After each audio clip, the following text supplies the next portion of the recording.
Good afternoon and welcome to this online roundtable discussion, which is the first of three conversations organised by FICEP exploring the effects of the COVID-19 pandemic on the cultural sector and looking to a future of reduced mobility in terms of international travel.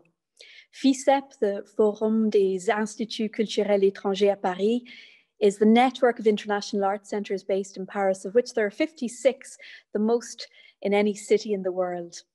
FICEP has always been a forum for reflection on culture and the conditions needed for it to thrive in a globalised context. And since its inception, it has aimed to promote cultural and linguistic diversity in a world where culture has already had to contend with global crises, whether these are political, social, or climatic. The need to address such pressing issues is, of course, as vital as ever given the pandemic crisis of 2020, which has led to much of the world coming to a halt. And of course, it has weakened an already struggling sector. I would like to thank the working group composed of FICEP members from Luxembourg, Poland, Austria and Ireland for developing the themes and inviting our guests today, as well as FICEP's executive Bérénice Ježek and Solène Lognonnet. I would also like to thank our funding partners, the Ville de Paris, the Ministère de la Culture, as well as in the case of this particular roundtable, the Centre Culturel Irlandais and Culture Ireland, as well as the Forum Culturel Autrichien. So I'm delighted now to welcome our chair, Fiona Carney, curator and founding director of the Glucksman, a wonderful contemporary art space in Cork City in Ireland. Fiona has received many distinguished awards, including the NUI Prix d'Honneur from the French government, and she served as a member of the Arts Council of Ireland for a 5-year term. And I'll hand over now to Fiona. And thank you to our participants and to our chair. My thanks, Nora, to you and your team at the Centre Culturel Irlandais. It is so wonderful to see that beautiful bookcase behind you to start off our roundtable today and to bring me back to that beautiful space in which you work. My thanks also to Bérénice and her team at FICEP for convening this roundtable. I think one of the things that became quickly apparent during the imposed travel restrictions of this global pandemic was the importance of leveraging our international networks in the digital sphere, but in many respects to become more locally active. Over the last 6 months, we've all had to adapt our practice and working environments to manage and creatively respond to the demands of an unsettled world. And even for those of us that are used to working in speculative ways as artists, curators, and cultural workers, this was an extraordinary challenge.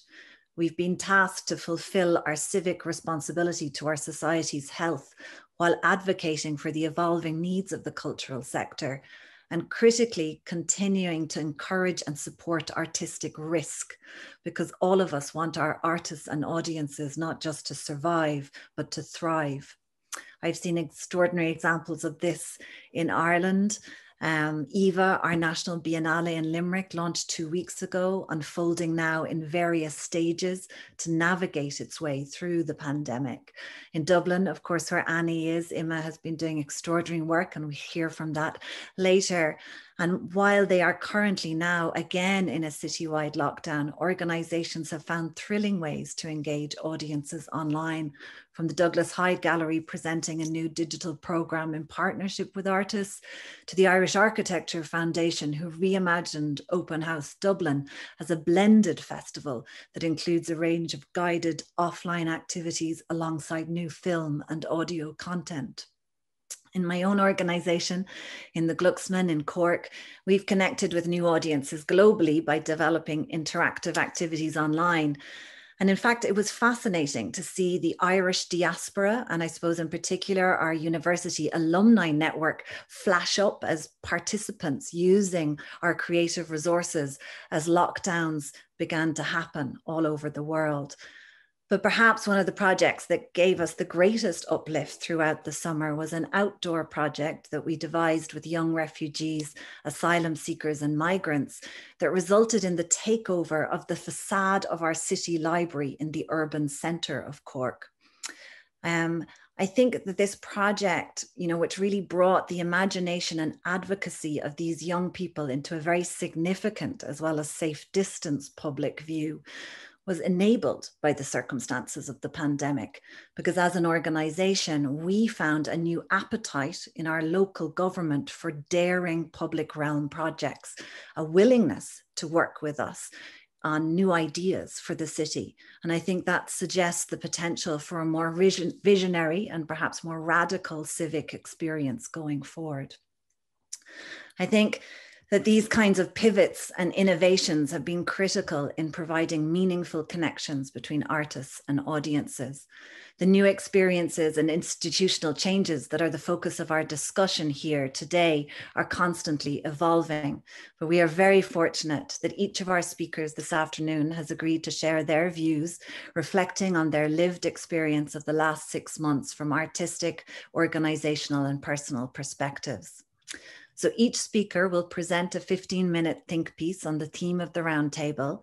And then what we'll do is we'll open up the discussion to consider the wider context of these reflections and the future practice of institutions and festivals. We're very happy to take questions from you, from the audience during this chat, but what my colleague Selene is going to do is gather them so that we can unpack them at the end rather than interrupt each of the individual presentations. So please feel free to comment or to send on questions, and we will come to them in the latter part of this roundtable.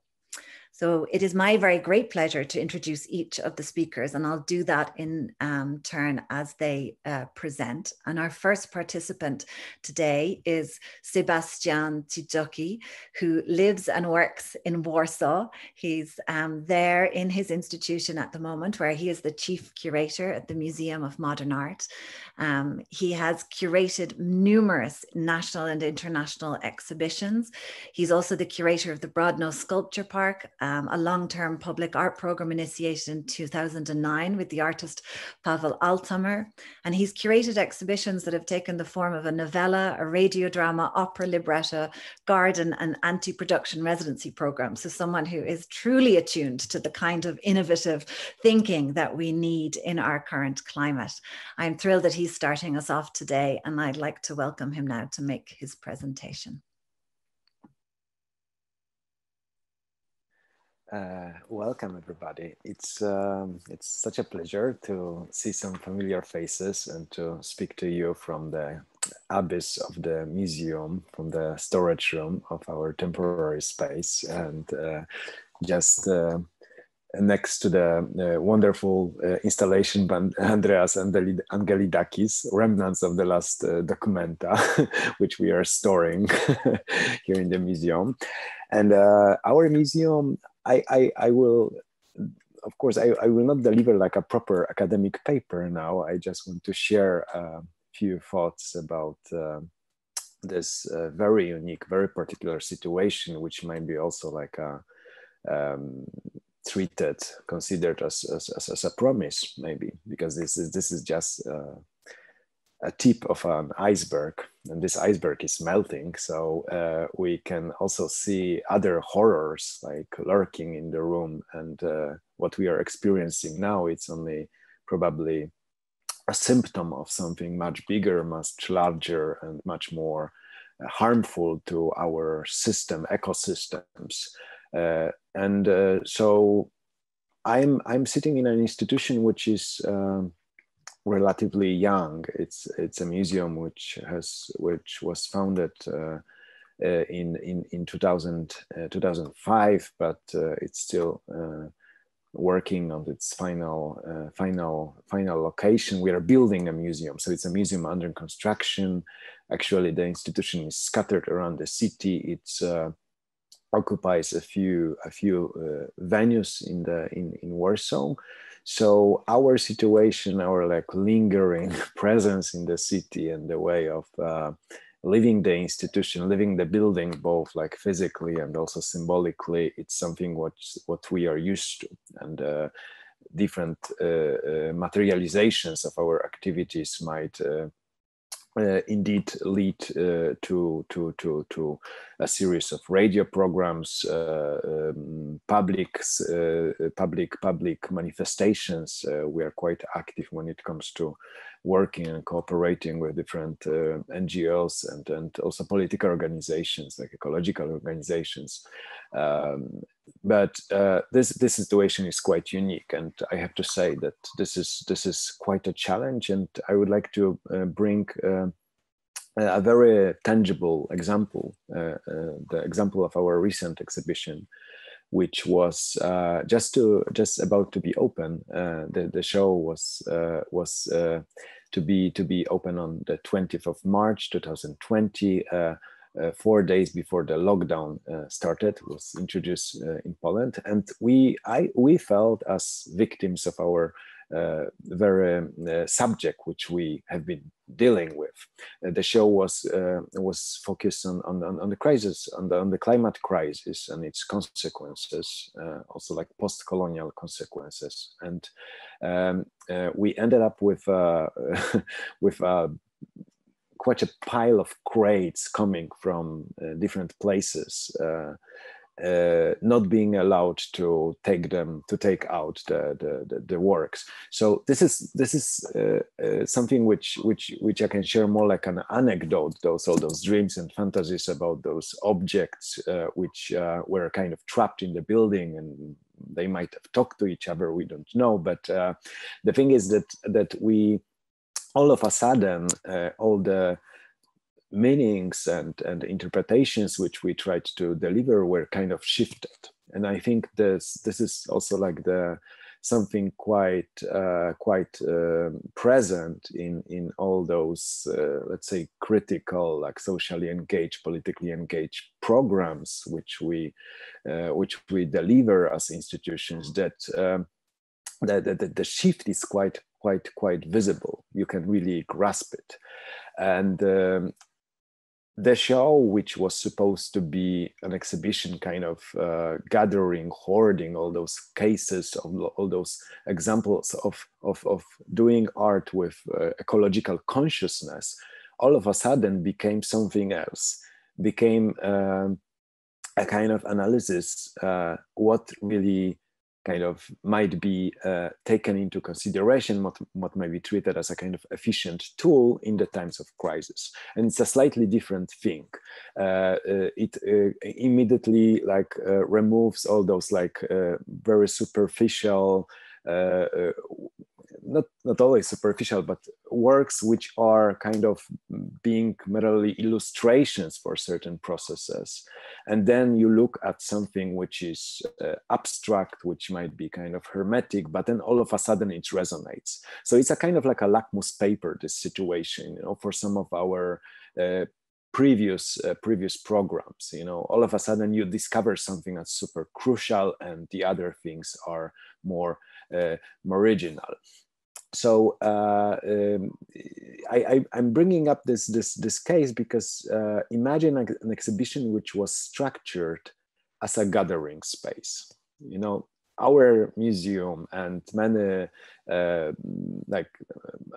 of our institutional partners think about institutions as a kind of special, like a device, apparatus for bringing people together. You know, so I have to say that making shows, like producing exhibitions, is a kind of secondary thing in our case. And of course they are important, but for us, you know, like we need like a special reason for staging a show which is dedicated to certain issues. So together with our friends, an excellent architectural studio from Berlin, Kooperative für Darstellungspolitik, we worked on an exhibition which was taking our space a kind of inside out. So the very core of the exhibition was designed as a gathering space. So you can imagine that all those things, all those works, objects, documents, were treated as a kind of footnotes in a book. So the core, the very essence of the exhibition is the gathering space. So the space was supposed to be used by all those organizations like Extinction Rebellion and what is the English name? But we have those also, like those children, like school strikes, Friday strikes. It's a slightly different name, but the same idea.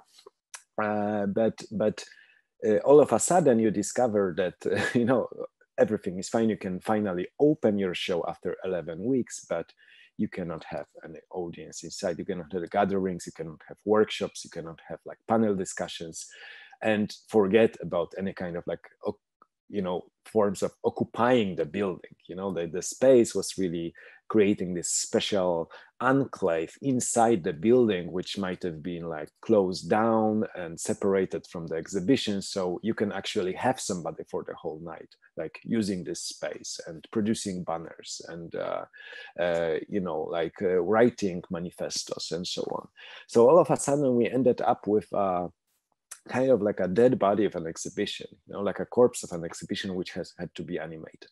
So in our case, this transition from you know, being used to all those like gatherings, you know, different groups, and like really using our space, using our facilities, using us as a device, as a shelter from time to time, we ended up with an you know, exhibition, like a kind of art historical exhibition, which had to be activated in a different way.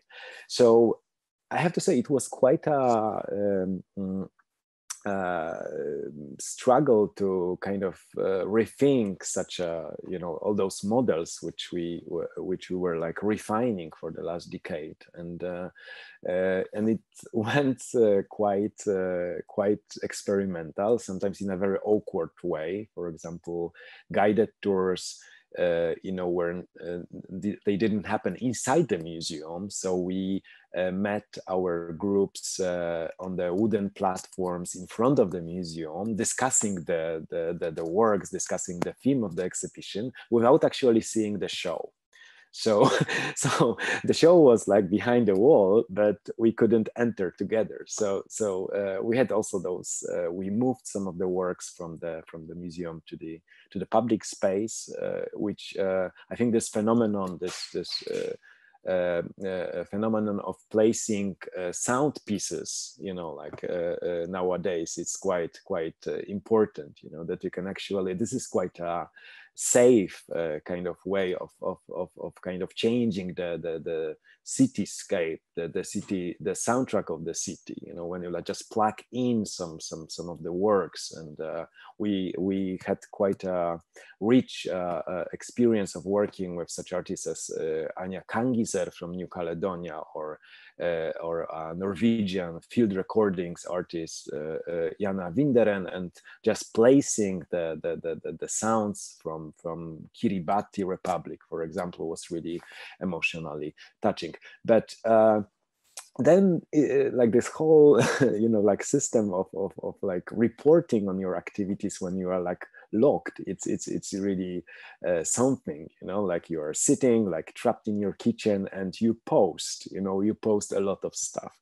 But I have to say I found it quite interesting, because we might have we managed to revisit our long-term research process, sharing you know, films, documents, further readings, which were not accessible in the exhibition. So we ended up with this huge archive of a few hundreds of posts with those additional materials. So we kind of x-rayed the whole curatorial process and made it available. So I think this is quite important. But in the end, you know, people started to come back, and this is quite a, you know, like a promise that in the end we regained 70% of the visitors, like more or less. There are the statistics, which are quite optimistic, I have to say. And the very last weekend, a week ago, when we closed down the exhibition, which is really focused on the history of environmentally conscious artistic practices, or kind of like as we call them in Poland, post-artistic practices, using this term from the 70s, or art which kind of migrated from the art world somewhere else to like politics or agriculture or science. We had finally our exhibition flagged by young activists from Extinction Rebellion who recognized our space as their own. And it was like this crucial moment when we kind of shifted our understanding of the exhibition. That this exhibition is about legacy, about the heritage, not for our like art visitors. Of course, they are also important, but for those young ecological activists who recognized all those weird objects and works and documents from the 60s, 70s, 80s, 90s, and so on, as a part of this legacy, as a part of this mobilization, of this struggle, of this consciousness. And I have to say that we decided to cancel or postpone all the other projects, all the other exhibitions this year. And we are kind of channeling the money from the Ministry of Culture and the City Council to the local art community. So we are just about to open a new program. It's hard to say what it is. It will materialize also as an art exhibition, or like kind of post-art exhibition.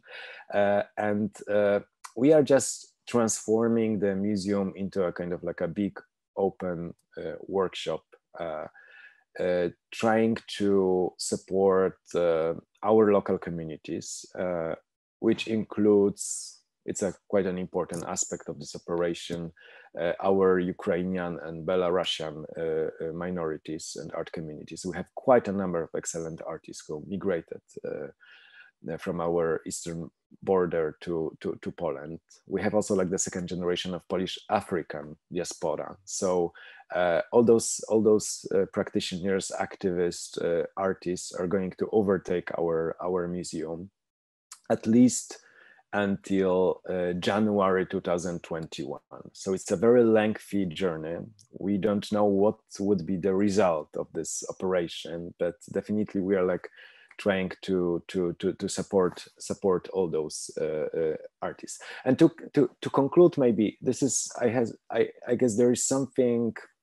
Of course, it's very dark, you know, like this moment of not knowing what to do, you know, not knowing what are our like tools, what is this, what we can do to support our communities. But I think there is something about not knowing, you know, like about not knowing ourselves, not knowing what art might do. You know, it's a very good starting point, you know, because as institutions, we are quite, you know, like our tendency to know everything, to kind of, you know, like pigeonhole everything and separate, you know, like the good thing from the bad things, and, you know, like being very, you know, judicial about reality is somehow also like paralyzing us, is petrifying certain systems and ways of like channeling the idea, like,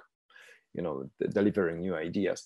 So I think this is a point of not knowing, and frankly admitting we don't know. Like, we don't know where we are, you know, like what will be the next project, what will be the results of the current ones.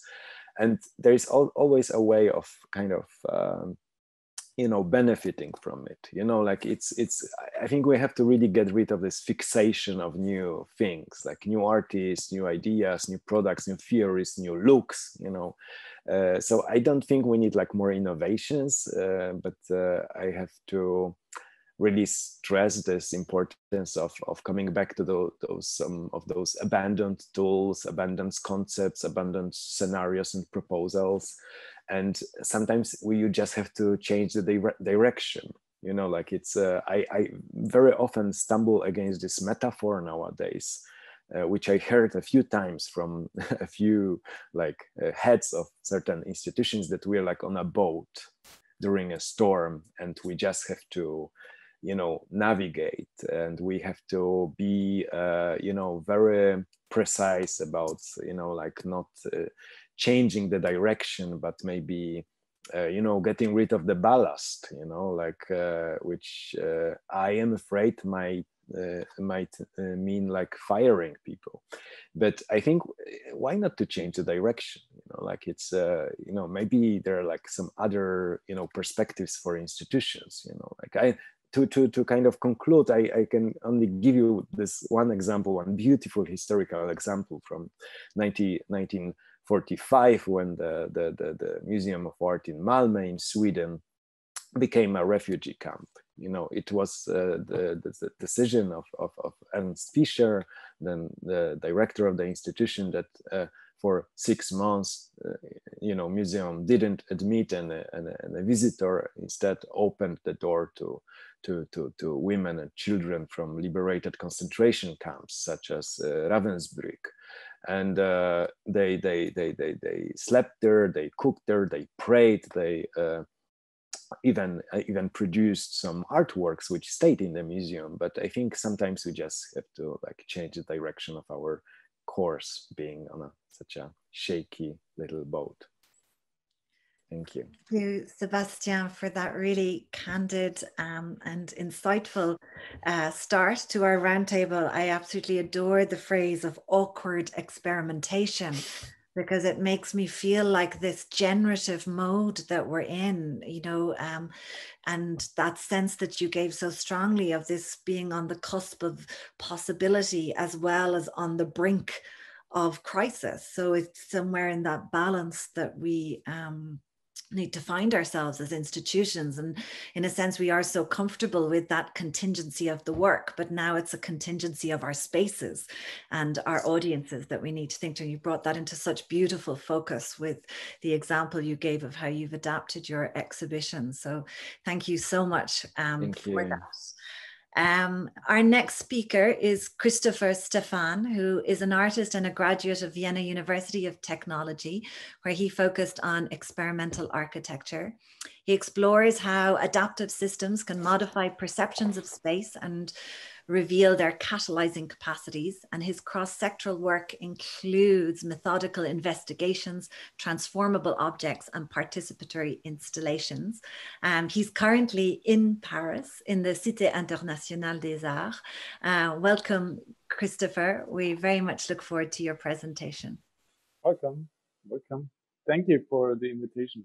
Well, my work, and actually all my life, it's to be seen in a very exploratory context. So to me, uncertainty has always been a positive thing, no matter if within the individual practice or on the cultural level. And especially those potentials that emerge from the difference of people and fields coming together is fascinating. And within this current time of transformation, it seems that this is being seen as a suitable approach. So let me build a certain space around that. To start with, when it got clear that I would participate in this discussion, I was first looking at some things that would link this own work to work on cooperations with this field that spans between politics, diplomacy, and culture. So I came across this significance that there was really something like a Ministry of Cooperation here in France. And it turned out that it was directly linked to a colonial background and a framework that is maintaining very old arrangements of power, which is clearly not what I expected, naive as I am. So that's not that's not what I experienced to be a contemporary understanding of cooperation. It's not what I experienced in cultural and artistic practices, what artists and all kinds of other people are currently trying to develop and establish. So I'm used to connotations that relate to intertwining of approaches and shared networks and tools that relate to development and accessibility of self-organizing platforms, to community-based infrastructures that are following open source concepts and are based on a new contemporary understanding that is also transferring those new approaches from the digital to other fields. So also before this crisis, we saw a vast cultural exploration of cross-media strategies backed by new technologies. We saw approaches to try to overcome traditional and predefined categories by bringing together artists, researchers, activists, philosophers, architects, and many more, trying to merge all those discourses. And this is exactly what I experienced, getting a big push also now. So after 2 days of lockdown, it was clear to me that there is no way back, that stabilities are shifting and that old certainties are being replaced. So I instantly knew that for culture or the civil society, it is a crucial time to insist on being a formative, constitutive factor. So while many people did get passive during the lockdown, I got active as hell, and I saw other people getting active and activating others. We were contacting all cultural initiatives within the network ranges to ensure that collaborative projects are not being cancelled, but realized in ways that would go along with the circumstances and even increase their visibility. There's this article by Stavros Savridas explaining why the pandemic has triggered such a new wave of collective practice. One factor has to do with survival and bounded support of the welfare state. So there is a certain need for exploring and experimenting with new, let's say, circulation systems. For me, it was mainly about the point of view that if we want future circumstances to be considerate of as many people as possible, we have to make as many people as possible directly participate in the transformation process. And it was about making it visible that it is many people that are shaping this world and not only some that are guiding the process from a political level. So proceedings don't happen concentrated, but widely distributed. It is those aspects that are outlining what not only I expect to play a major role in upcoming transitions within the cultural sector. This trend of festivals becoming bigger and bigger will probably turn around, or like this Ars Electronica this year, be subdivided into a multiplicity of venues. What I see coming along these lines is that smaller initiatives will merge in changing constellations. They will coordinate activities and establish new and highly decentralized forms of cultural institutions. Stabilities are shifting, so many old structures are about to break away, and probably not the big institutions.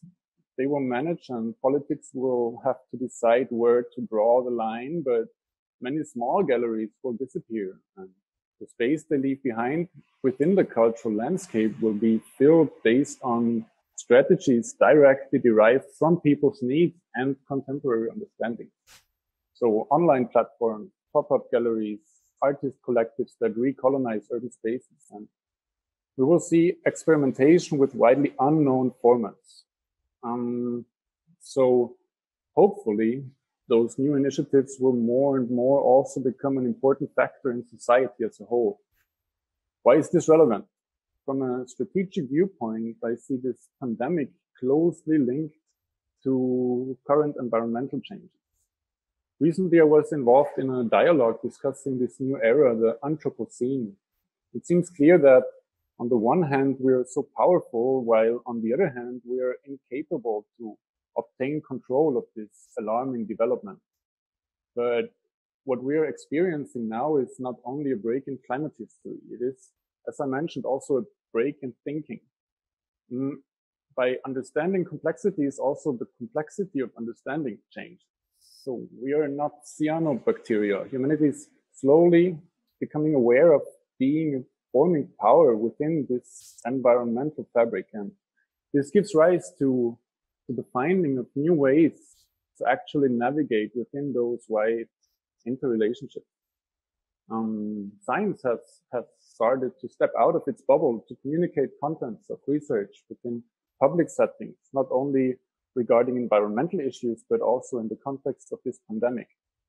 And I think that likewise also the arts have to step out, to communicate and implement their strategies. Because artists are experts in dealing with uncertainties, and it is those skills that the society is in need of now. So we're in need of new organizational structures, because this is actually just a smaller crisis. We know that something needs to be done on those big questions, and there is an interesting example coming from international politics. Those 17 sustainable development goals set by the UN in 2015. I came in contact with them in Vienna at the University of Applied Arts, which participates in the so-called UNINETS. First, I thought it's great, and it's really a well-intentioned project aimed at generating synergies between science, technology, and arts. But then I got disappointed again, because each of those 17 topics is assigned to a specific constellation of universities. So first, it is about predefined categories and not about crossing their borders. And second, it's bound to academic hierarchies that cannot overcome this verticality of powers. So all strategically very promising developments only have a very limited range of influence within the system. And it cannot really work like this. We're in need of finding forms of cooperation that are genuinely lateral. New technologies offer the possibility to do so. And we shouldn't face uncertainty by relying on a set of predefined categories, but try to really evoke the emergent potential of society. What we need is infrastructures capable of entangling ideas from every single person, not only because current changes affect everyone, but because with the contribution of every additional person, the potential is increasing exponentially. So we need proper infrastructures fostering the spaciousness and the accessibility and the interoperability of those corporational networks on a global level. And perhaps it is enough to simply show that the entire world could be one comprehensive corporational landscape. There is this old idea of 6 degrees of separation, that all people are 6 or fewer social connections away from each other. Sadly, influence dissipates after only 3 degrees. There are certain reasons for this, which can be tackled. So I think it would be great if we could transform those 6 degrees of separation into 6 degrees of cooperation. So having connections to all niches and acting on an international level, the sector we are in illustrates something like a model region for society. As I said before, I see it already now highly involved in carrying out a variety of attempts, which is, in my opinion, a proper approach. Corporational infrastructures should not be conceptualized individually, but need to be generated by collective means. And all it takes is initiatives that coordinate their work. So the impact of this pandemic on the cultural sector, to me, will reveal to which extent this sector has an impact on society. So here now, within this context of politics and arts and diplomacy, lies quite some potential and a need to actually set an impulse. So to come to an end, within this crisis, capabilities of the cultural sector are becoming responsibilities. I don't know how those are being addressed by big institutions, but I know that within the more autonomous parts of society, there is not really much hope regarding the seriousness of political measures, not only in the cultural sector. And at the same time, there are many persons in significant positions trying to really actually have a positive impact. And still, it's clear that you have to take the future into your own hands. Yeah, abilities are shifting, and contemporary art and culture is by definition taking part within society's exploration of new pathways. Protectionist courses of action are always accompanied by actually running out of date. So we need to act strategically towards the unknown. And Instead of holding on to current states of the cultural landscape, we need to transform this crisis into something productive. We can foster the rise of new forms by creating space and more uncontrolled space to make that happen. So when it comes to events like this, while having all those responsibilities in mind, it becomes a matter of where it could actually lead to, how to approach it strategically so that catalyzing effects are being increased. It's great that this now is also becoming a participatory thing yet now with the chat function. I also thought about creating an additional digital space for further opening up this discourse and this topic to the public and have many people working on that together. I'm currently figuring out if we can maybe use resources of Cité for doing so. We'll see. So in the end, to illustrate my own perspective on those topics, also on those events, such discursive happenings are for society like enzymes in a cellular organism. Here it's not segments of molecules, but an arrangement of people and approaches. So different factors are coming together as interrelated parts that originate specific dynamics, and eventually something grows out of them, which creates value for the sector as much as for society as a whole. This is also what I experienced, what other artists are thinking. So some weeks ago, I was talking to some here and talking about this event and what would actually be needed. And we agreed on that it's nothing specific, but something that generates something. So that's basically it. And that's it for now. Thank you.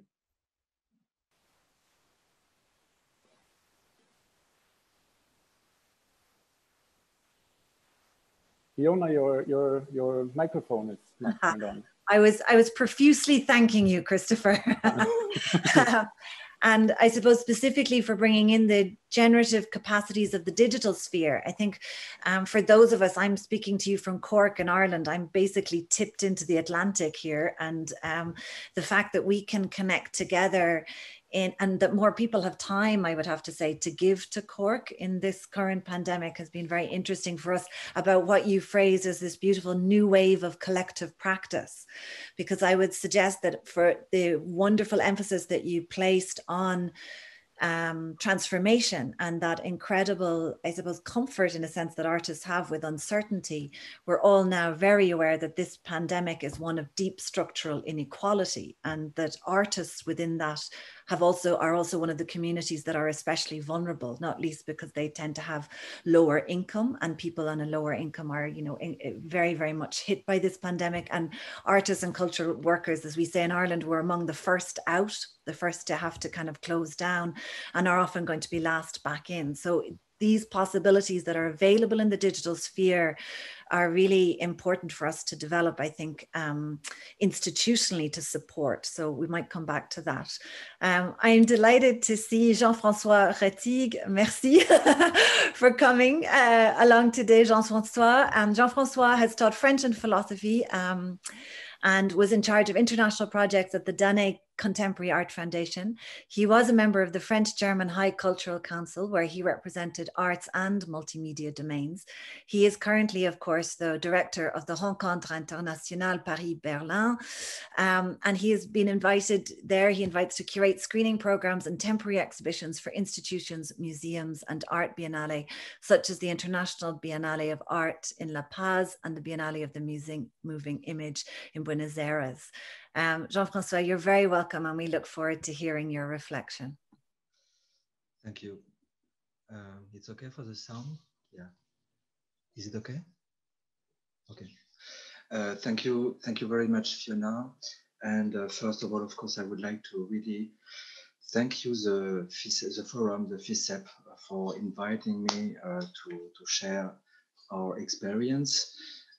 Maybe before to answer the different questions since last week to prepare the discussion, I will remind in a few lines what is our work and what is our activity. First of all, our main activities, of course, the work we do for Rencontres Internationale Paris-Berlin. And Rencontres Internationale Paris-Berlin is dedicated to contemporary practices of moving image, gathering in Paris and every year in Paris and Berlin, works from about 100 artists from 30 to 40 countries. And it offers mainly screening programs, but also exhibitions and forum, panel discussions, exhibition visits, those kind of form that we already all know. But actually, the purpose, the idea of the project is as a very strong, an essential intercultural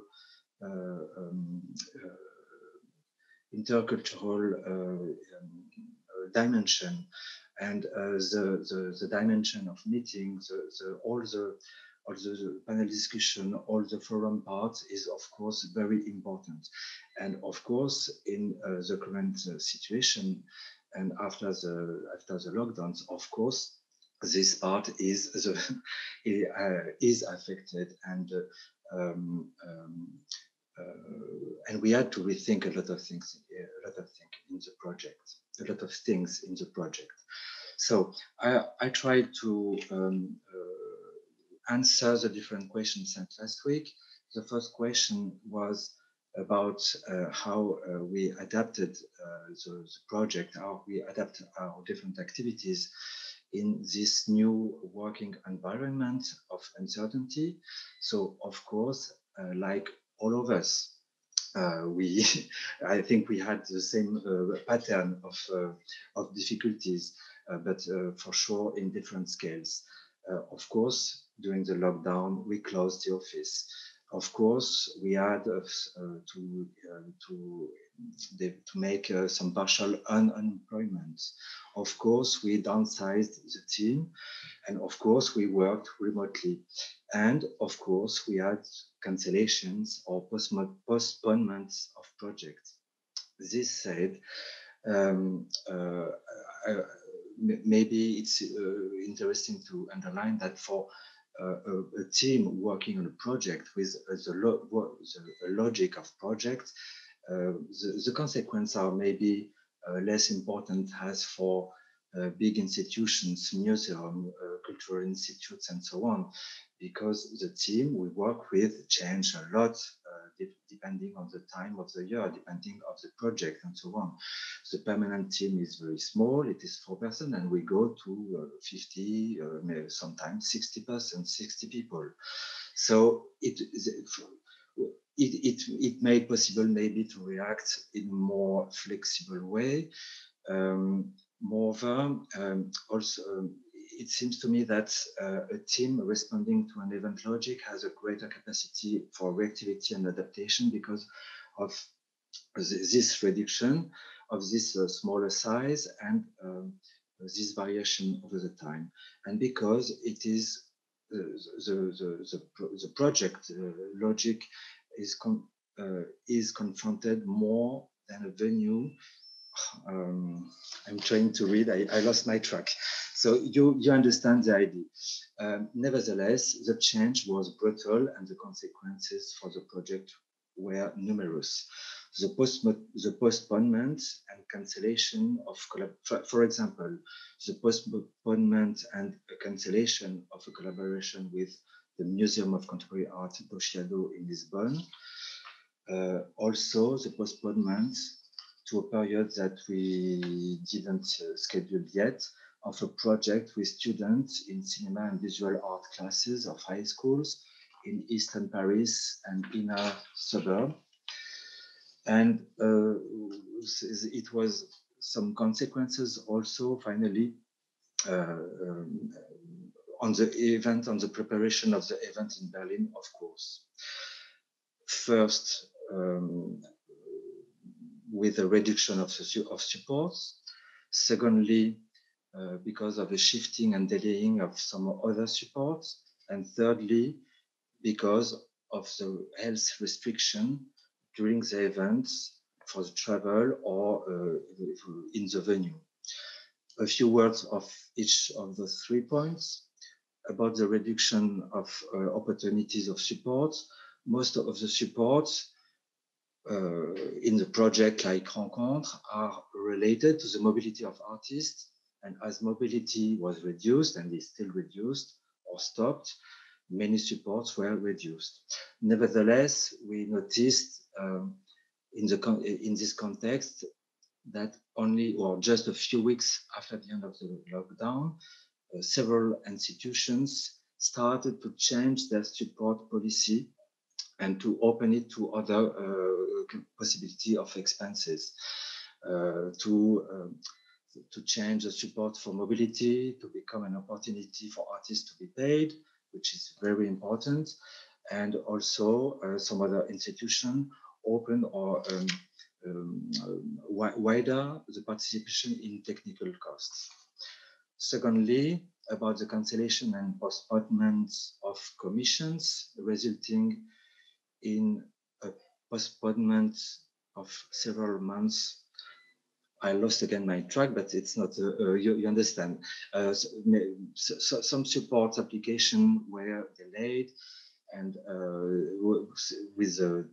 so it had a lot of consequences on the project preparation also.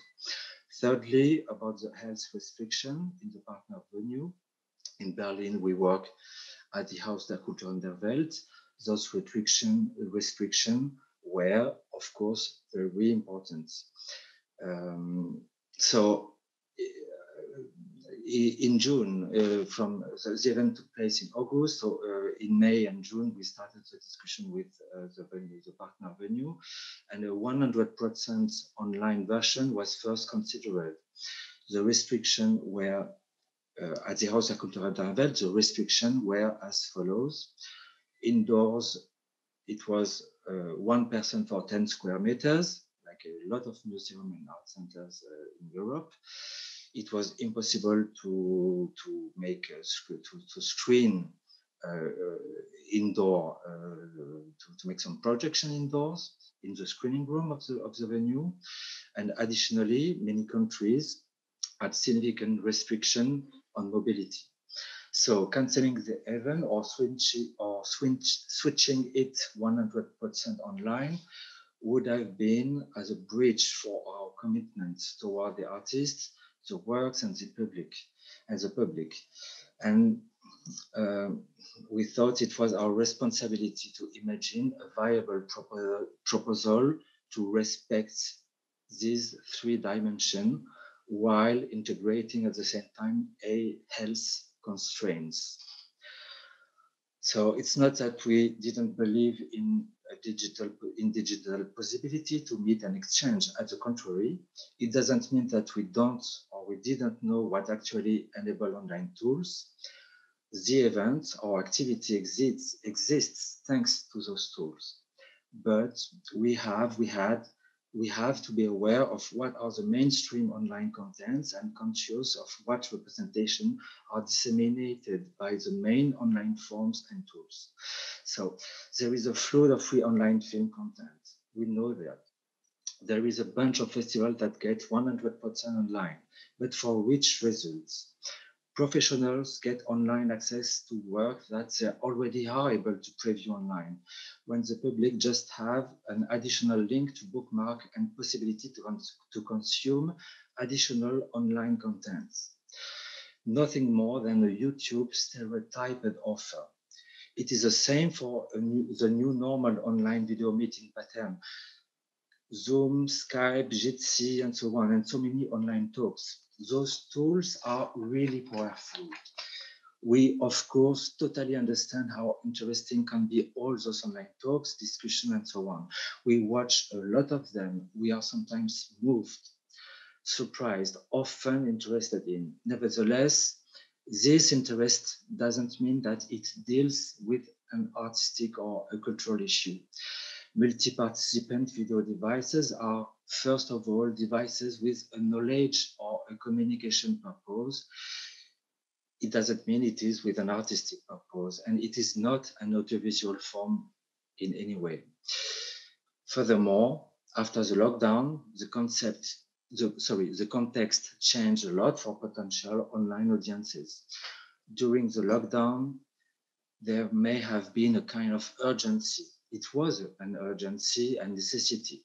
100% online form were better than nothing, better than the total disappearance, as well as for festivals that had their dates during the lockdown. This, by default, is no longer possible and becomes very questionable with regards to the works. So the challenge was for us in June and July, therefore, to define a format that respects the works as much as possible, the work of the artist, and preserves the possibility of a space of an experience for the public.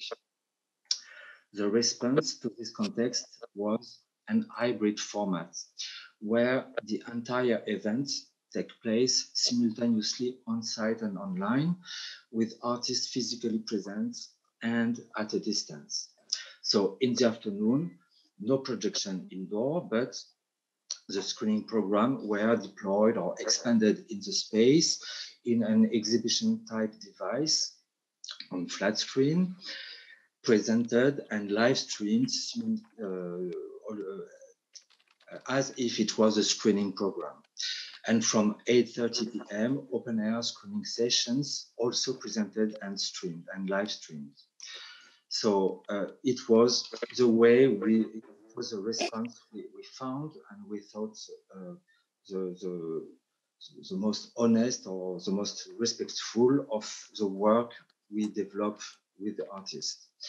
So I will talk now, I will say a few words about the other questions sent last week about the new ways for programmers and curators of working during the crisis. So on this question, I would say first that the crisis didn't really change the way to program, insofar as this work is essentially made up of online video material for preview, note-taking, research in book and on the web, and exchange with the artist essentially by email. From this point of view, this long working time remains the same. The crisis didn't change it. On the other hand, integrating the hybrid project, the fact that we no longer address only a physical audience, but also an online audience, effectively changed the program perspective. It changed a lot. The context of reception changed. The type of space is not the same. The time also is not the same. The structure and stereotypes that we thwarted to open the possibility of a different perception, the acceptance of other forms, all this is not the same. Or let's say that we are more numerous. Yes. So 3 levels of change can be highlighted. So, in the exchange with the artist, physically present or remote, a shift away from verbal exchange, sometimes something more direct, complemented by online content posted via live streaming chat. Secondly, the performance parts of the program become more important, and generally speaking, the performative dimension of confrontation with the real via speech, voice, gesture, images plays a central role and comes to the fore. So it therefore concerns performances, speech, discussion, and the theme of the session, of the screening programs themselves. So the current crisis is not so much changing the way of working as it is changing the perspective of curating. And a few words more now about another question sent last week about artistic innovation in the cultural arena in response to the pandemic. In about 3 minutes. You've got about 3-4 minutes. Okay, Jean-François. Yes, okay. Or maybe we can go back to this point after in the second part of the discussion. Yeah, thank you.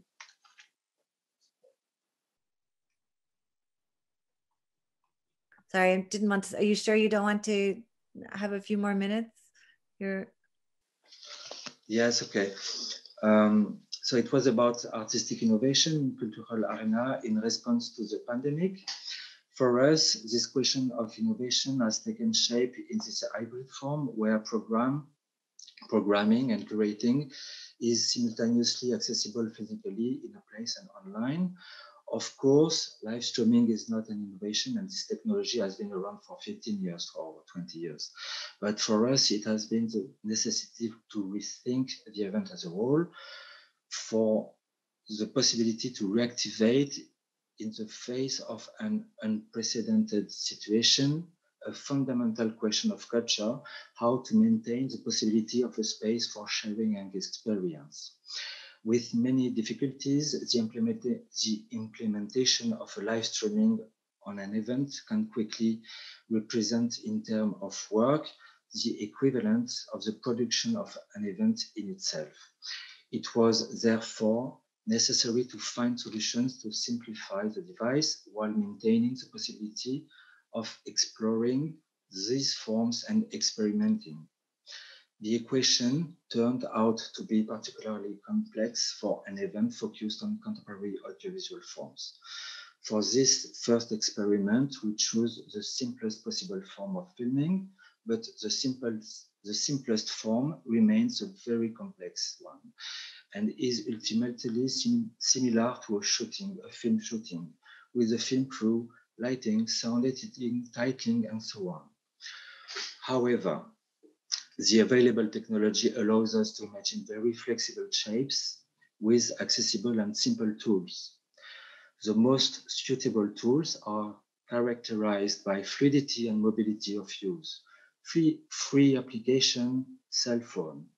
Basically, one phone may be enough, and a live streaming via a single phone is a device perfectly adapted to broadcast live and exhibition visit, including a presentation with curator, dialogue with artists, and so on. It becomes more complicated when you want to use a second image source, another phone, fixed camera, when it's question of work not only exhibited but screens, when it's question of a static presentation, of seated speakers, it becomes a film set with lighting, sound recording, editing, production management, and so on. And it becomes a risk that of reproducing a model and a working structure that does not correspond to the medium of live streaming, the classic form of a film shooting or TV set.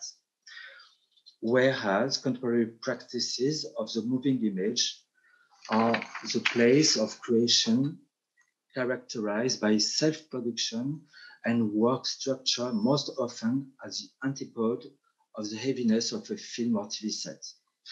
And whereas artists have sized the TV medium at its origin in order to subvert it through video art, live streaming offers a considerable field of experimentation, both for places, temporary or permanent, of artistic presentation and cultural mediation, museum, cultural institutes, events, and for the artists.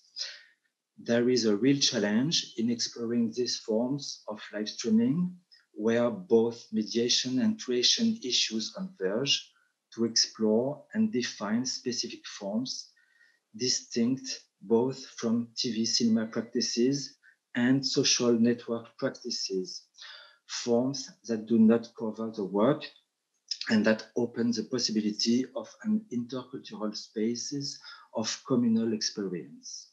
Jean-François, I'm going to say merci just because we want to keep a little bit of time. I know that we really appreciate that insight, and particularly, I suppose, that key question that you raised about where art can and should happen now, and how to respect the work, and indeed the valuable insights that you've provided around the nimble capacity of your own organization to adapt so quickly. But I also know that our next speaker and my dear colleague Annie Fletcher has to jump off this Zoom to go to another live stream event at 3:30. So I'm going to introduce her. She, of course, has been director of the Irish Museum of Modern Art since 2019. Previously, she was chief curator at Van Abbe Museum. She's been a tutor at De Appel in Amsterdam, the Dutch Art Institute, and the Design Academy in Eindhoven. In 2012, she was curator of Ireland's Contemporary Art Biennale, EVA International. And of course, she's regularly called upon to sit on international juries, including the Turner Prize in 2014. As a curator, she's particularly interested in how an encounter with art can generate a shared civic space, and how in today's world, contemporary art can address complex ideas of time, space, and participation in order to achieve resonance with the public. And indeed, that is another way of saying exactly what we're talking about this afternoon. Annie, you're so welcome.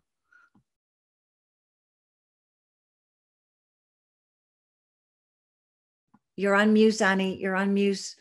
Can we get you to start again? You're on there. Sorry, I was just thanking you for inviting me and thanking our wonderful hosts, and lovely to meet new colleagues and old ones like Sebastian, and really wonderful to just hear the concerns that everybody has. I was thinking about, we couldn't be a bigger institution. We were talking about whether institutions will collapse or fail or die or continue. And I found Kristoffer's discussions around this idea of us maybe having to coordinate and to think much more horizontally and laterally really useful. And yet I'm the head of now a large civic institution, maybe one of those spaces that Gerard Raunig used to refer to as a zombie institution. You cannot kill us, we keep going. It's a national museum. It is, you know, we spend so much of our time keeping the architecture running, keeping the grounds open, the kind of classic expectations of something this large and this civic. So we're part of the remnants of the social welfare state on that level. We're part of the civil service at that level, that governmental level, which is fascinating, because one of the first things that happened in this situation of crisis and COVID was that we were shut down, and our land and our function was repurposed to be the emergency morgue, mortuary for excess deaths in Ireland, which was a very frightening and sobering moment when suddenly what we did and the history of what we did, didn't really matter, but also perhaps that there was a bigger purpose at hand. It was a very sobering moment within the society. I think we all had the images of Italy at that moment and New York and these big refrigerated vans, and literally this idea of death became very proximate.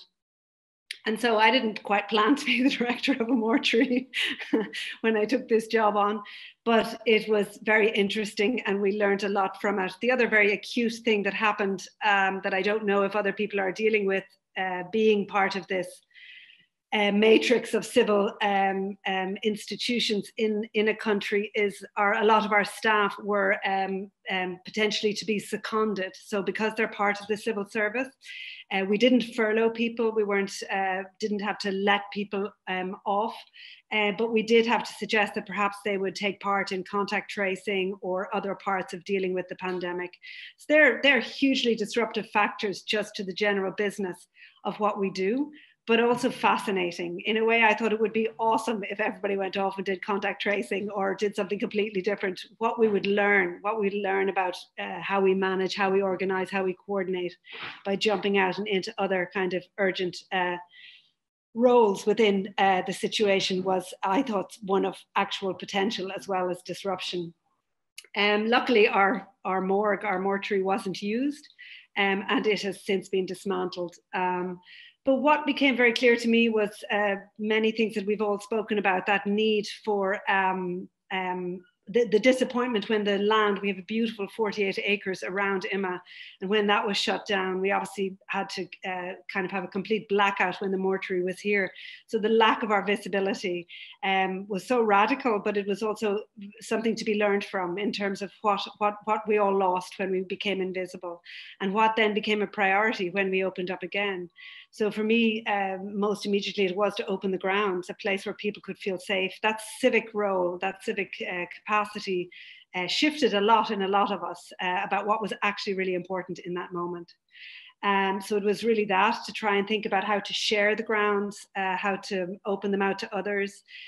So a lot of the gatekeeping that I think, Kristoffer, you talked about was very disappointing in certain academic situations. A lot of that gatekeeping around the curatorial kind of authorship in our institution was kind of invisible at one moment, and then suddenly we also considered perhaps not so important. So it did become a moment of collaboration and indeed coordination, really kind of quite strategic thinking about how do we share the grounds. We developed a pavilion, brought in other practices where we could, local practices, shared authorship of cultural events, different understanding of cultural events on the site rather than exhibition making per se. We had the same situation that Sebastian so eloquently describes, all those crates sitting there talking to each other and not actually providing us with the beautiful exhibitions that we'd planned. But also these things start to highlight the perversity of this big global travel and this machine engine that endlessly produces. So it was a time to slow down, a time to postpone, to cancel, to decide what was important. We've only just, in fact, opened up 2 big new exhibitions, as I said, 4 hours before the second lockdown. So all kinds of ideas about the nature of the work and the nature of our visibility is kind of really fundamentally shifting.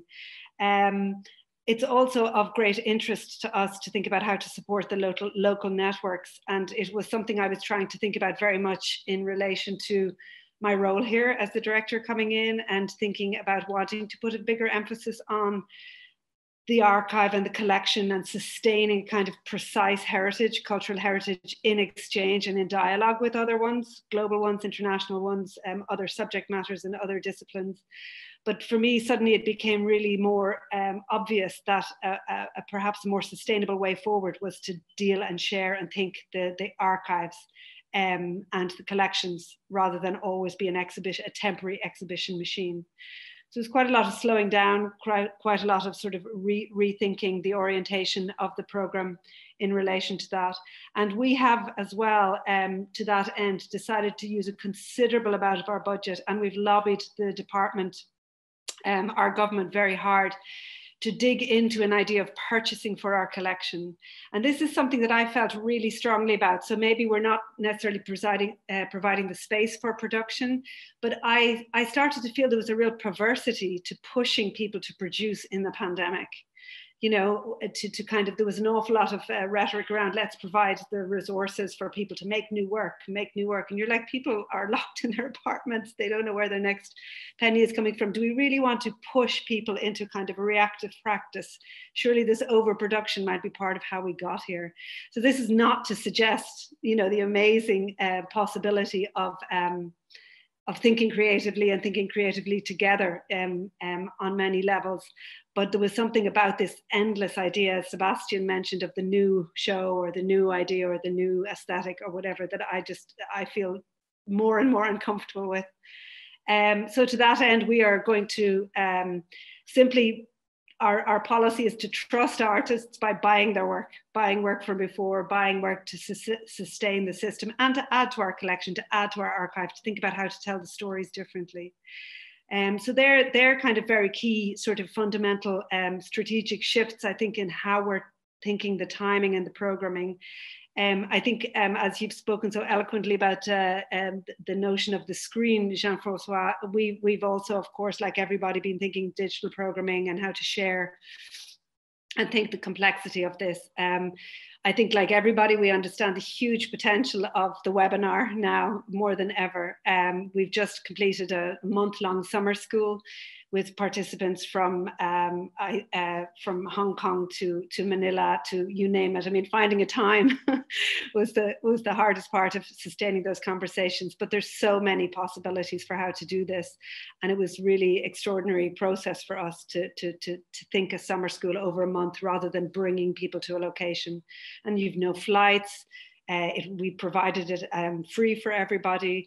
It's, you know, there's a huge level of accessibility to people and to experts, and a willingness, I think, to coordinate and to think in an extra disciplinary manner, and that things like the webinar just allow us now, which is kind of incredible.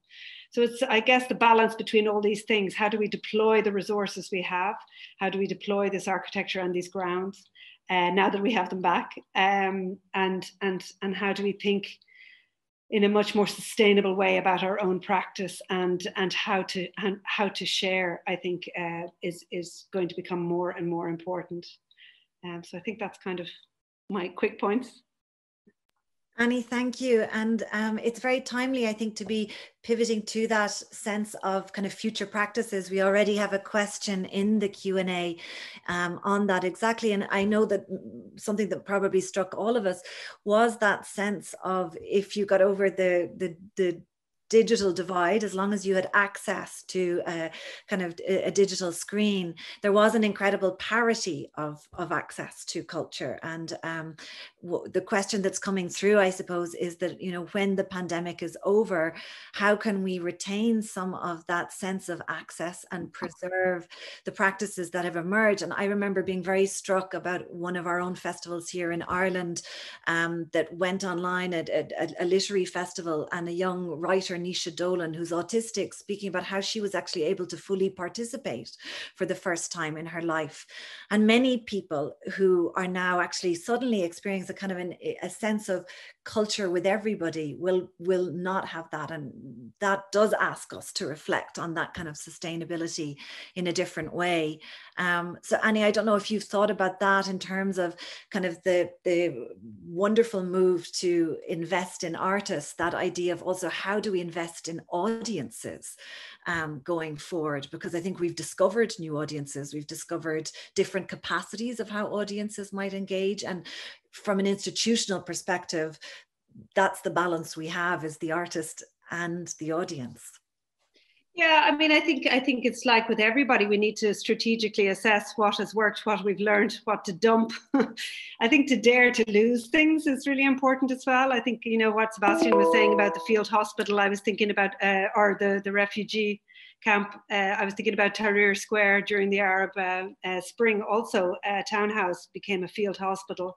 You know, we need to dare to assess how important we really are within the big picture, and how can we engage with that. And that opens up things, but it also may mean we have to lose things too.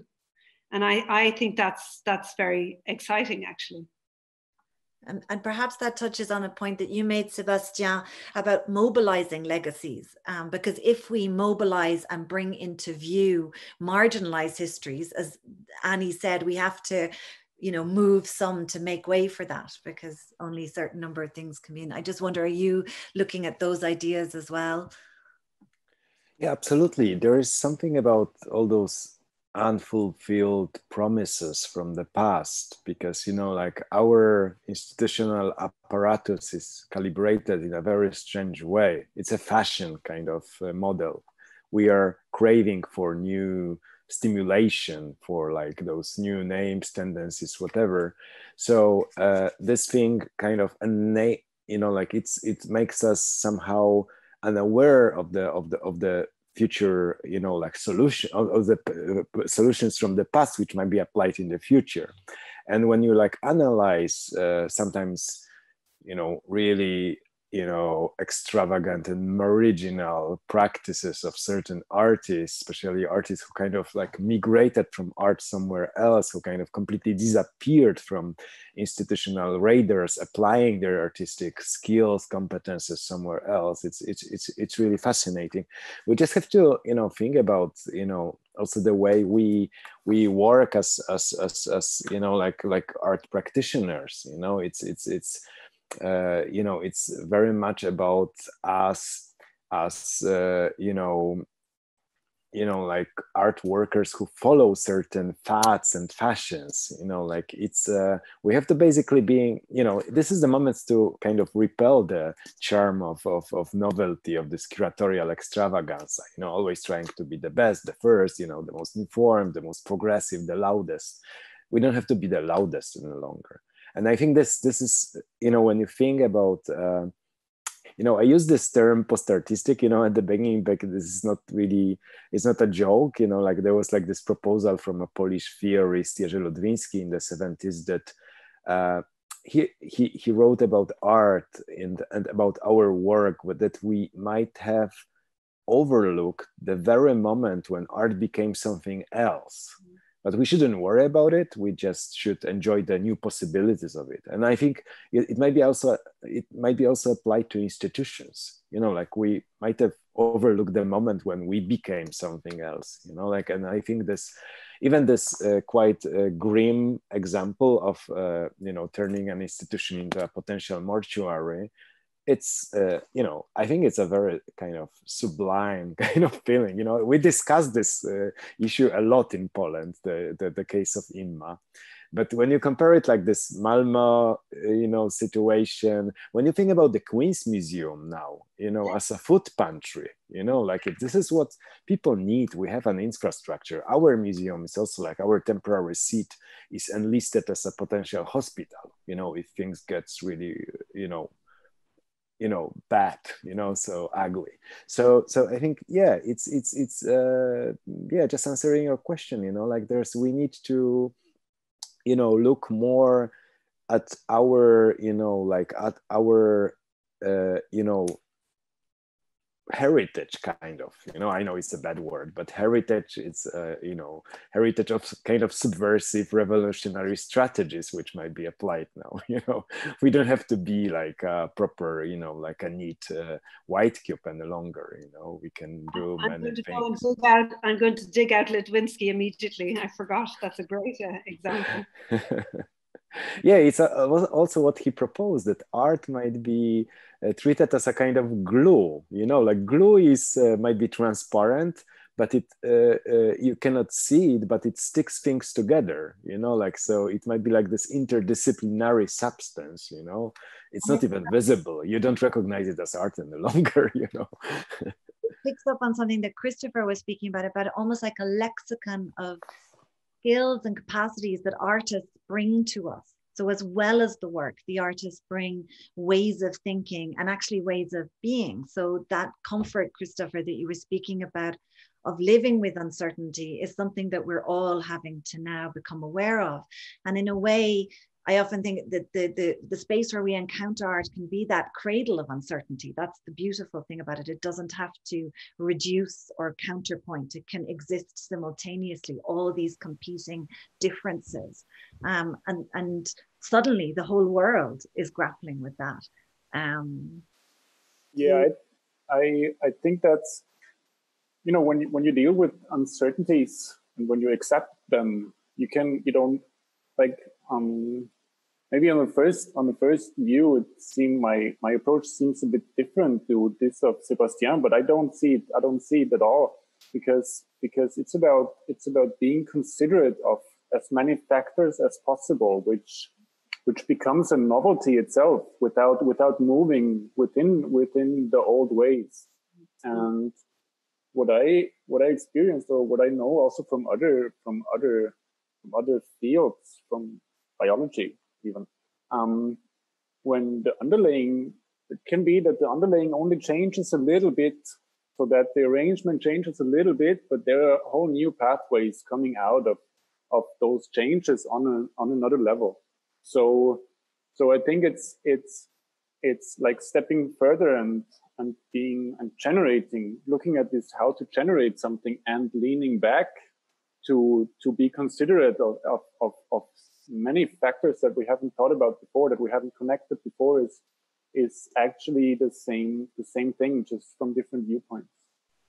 And just speaking of different viewpoints, I'm going to bring in some of the questions that are popping up here in our Q&A. We have one on working on alternatives to online programming for offering cultural contents during the pandemic and lockdown. Well, Jean-François, you spoke very eloquently about the kind of hybrid models that maybe allow for that in different ways. Do you want to speak about any of the plans that you might have in other contexts? Yes. You're on mute, yeah. Yeah. Not sure I understood your question, but I would say after this first step we developed last August, I would really encourage all organization structure, permanent structure or temporary events to go through these forms and to experiment working with the artist. It is a huge field of experimentation, and that we, yes, at the same time, this form deals or had to fight with so many stereotype or opposite forces with coming from online mainstreams. So it is a real challenge, I think, for not only until the end of this crisis. I don't know what will come next, and maybe we should also talk, or we could also talk about worries or roaring sign about social and political changes and risk after this crisis. So what will come next? And this crisis of those issues are maybe a real opportunity to start to rethink how we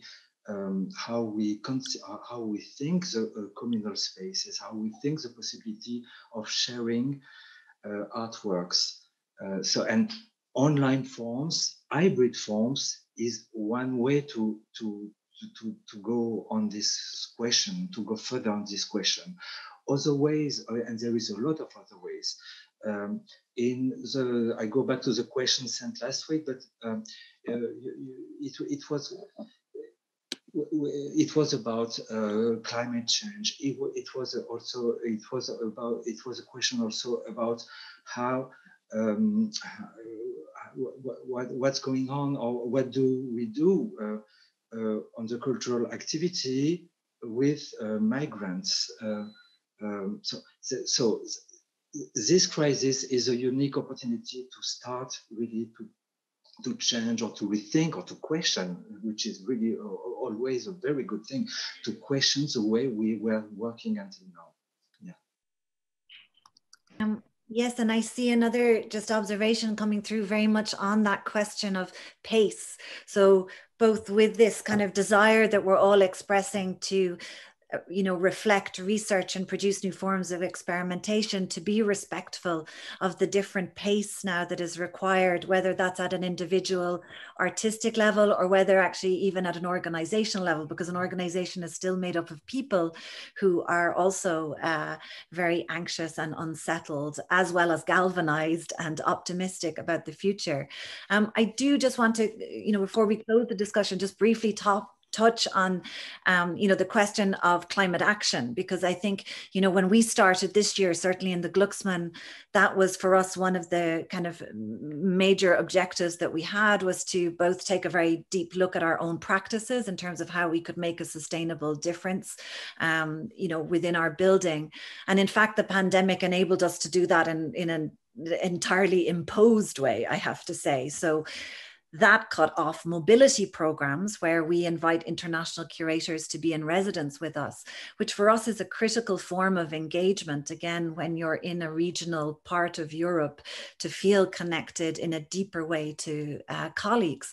And I think we're going to all have to look at how to balance some of that really deep need for sustainable, sustained action for our planet, and knowing now that it's possible, at the same time to support particularly emerging artists and curators who I feel strongly need the opportunity to gain from encountering works in Paris in a way that we might have had multiple opportunities to attend Venice even in any one year, to think actually about now the responsibilities of where those opportunities might lie. And I just wonder again, Annie or Sebastian, Kristoffer, Jean-François, if you've thought about that at all in relation to your own practice.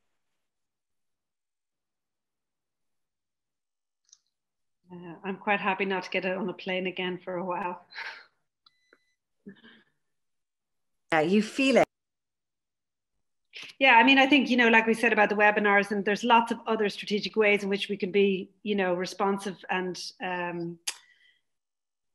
precise locally, but also connect globally. Of course, we keep our networks going. I really like this term of Kristoffer to say to coordinate. We need to be more strategic. We need to not just assume the old patterns. We need to think creatively and logistically about how we expand our horizons, and that requires us to work.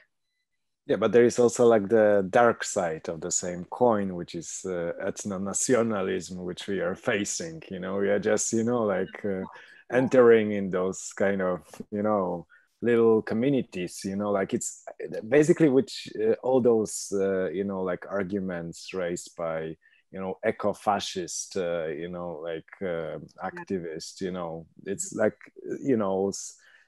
stay close to your local community, eat your local food, don't travel, don't take any flights, this is what we are doing, so I of course, some of the things which we kept doing were totally absurd. You don't have to fly with your PowerPoint to Mumbai, to present it in for 25 minutes and spend 4 days traveling, and generating all those costs. But I guess without, we just have to be really, strategic about it, being very selective. It's you can, if you want to work with the Bangladeshi community, which is great and we all should do, go there for 2 months. It's you invest maybe, sometimes, of course, it takes time, to get somewhere by train and so on. But maybe if you have only 2 or 3 travels